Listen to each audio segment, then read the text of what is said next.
So to determine if you have a flat foot, you can try this test. It's called the wet test, and you need the two things: a bucket full of water and a piece of cardboard, a nice brown piece of cardboard. You will dip your foot on the water, and then you place it and you press it on the cardboard. If you have a normal arch of the foot, it will have a pretty well defined shape of the foot, which will be the heel. It will be like a hole over here.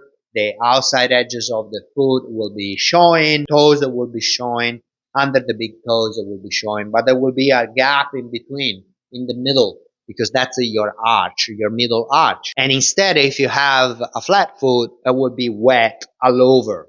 Okay. Why that's relevant is because as we walking and we running, we need an arch of the middle of the foot to collapse and then spring back. That happen if there is enough tension in the muscle that are creating the arch of the middle arch of the foot, which are the muscle that hurt when you have a shin splint. And you need a good tension, an healthy tension in the plantar fascia, which are those tissue that get inflamed if the foot is flat the whole time and keep being pushed into a flat position rather than be dynamic and fluid and dynamic. Try this exercise to activate those deep intrinsic muscle of the sole of the foot to Begin by lay down on a foam roller with your back, with your head and sacrum resting on the foam roller.